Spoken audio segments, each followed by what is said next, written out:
নমস্কার, বং রান্নাবাটিতে সবাইকে স্বাগত। কেমন আছেন আপনারা? নিশ্চয়ই ভালো আছেন, আর আমিও ভীষণ ভালো আছি। আজকে আমি একটা নতুন রেসিপি নিয়ে চলে এসেছি, যেটা সম্পূর্ণ নিরামিষ একটা রেসিপি। এটা হচ্ছে পালং শাক, বেগুন, বড়ি দিয়ে আলু দিয়ে তরকারি। এটা বানানো ভীষণ সহজ। তো বানানোর জন্য কী কী লাগছে চলুন দেখে নিই।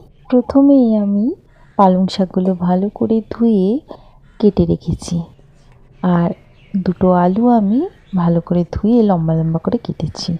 বেগুন একটা নিয়েছি, আর নিয়েছি বড়ি, এটা হচ্ছে বিউলি ডালের বড়ি, আর নিয়েছি টমেটো আর কাঁচা লঙ্কা। আর মশলার মধ্যে থাকছে হলুদ গুঁড়ো, জিরে গুঁড়ো, ধনে গুঁড়ো, লঙ্কার গুঁড়ো, আর নিয়েছি শুকনো লঙ্কা আর 5 ফোড়ন। ব্যাস এই কটা জিনিসেই এই রান্নাটা হয়ে যাবে। আর রান্নার জন্য আমি ব্যবহার করছি সর্ষের তেল। প্রথমেই কড়াইয়ে সর্ষের তেল দিয়ে বড়িগুলো লাল লাল করে আমি ভেজে নেব।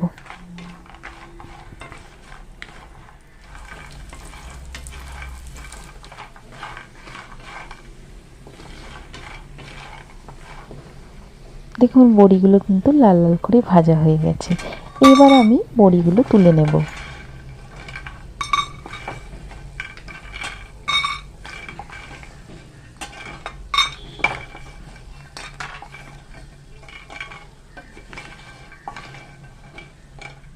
এরপর আমি কড়াইয়ে আবারও একটু সর্ষের তেল দিয়ে বেগুনগুলো ভেজে নেব। বেগুনগুলোকে আমি লাল লাল করে ভেজে নেব।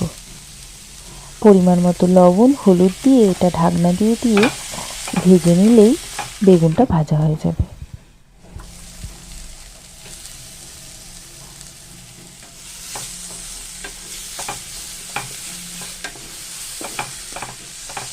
দেখুন বেগুনটা কিন্তু একদম লাল লাল করে ভাজা হয়ে গেছে। এবার আমি বেগুনটা তুলে নেব।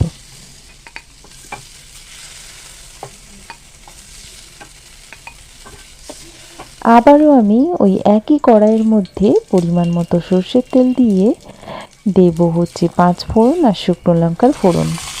তারপর দিয়ে দিলাম আলুগুলো। আলুগুলো আমি ভালো করে লাল লাল করে ভেজে নেব। আবারও পরিমাণ মতো লবণ দিয়ে দিলাম। দেখুন আলুগুলো একটু ভাজা ভাজা হয়ে গেছে। এবার আমি দিয়ে দিলাম কাঁচা লঙ্কা, টমেটো। কাঁচা লঙ্কা, টমেটো দিয়ে আবারও একটু ভালো করে ভেজে নিচ্ছি।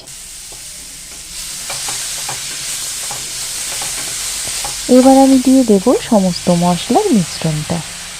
এখানে আছে হলুদ গুঁড়ো, লঙ্কার গুঁড়ো, জিরে গুঁড়ো, ধনে গুঁড়ো। সমস্ত মশলাটা দিয়ে ভালোভাবে কিন্তু আমি কষে নেব।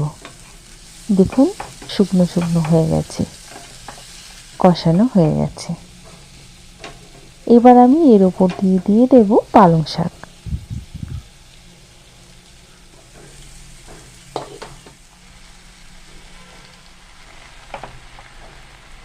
পালং শাক দিয়ে আমি ঢাকনা দিয়ে দেব। পালং শাক থেকে অনেকটাই জল বেরোবে, তাই জল দেওয়ার আলাদা করে কোনো প্রয়োজন নেই। শাকটা অনেকটাই নরম হয়ে গেছে।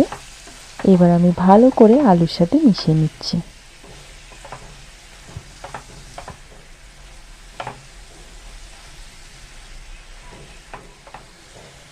মেশানো হয়ে গেছে। এটাকে আমি ঢাকনা দিয়ে দিয়ে ভালো করে সেদ্ধ করে নেব।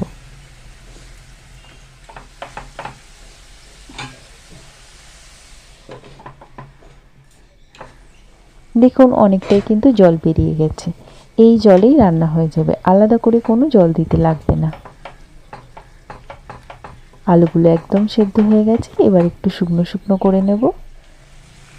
দিয়ে দিলাম বড়ি।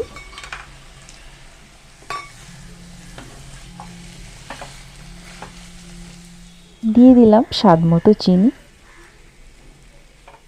ব্যাস রান্নাটা একদম কমপ্লিট হয়ে গেছে। সব শেষে আমি দিয়ে দেব বেগুনগুলো।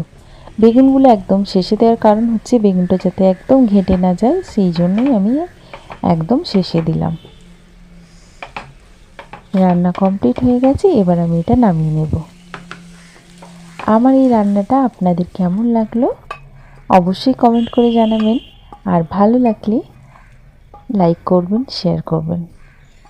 দেখা হবে পরবর্তী কোনো ভিডিওতে।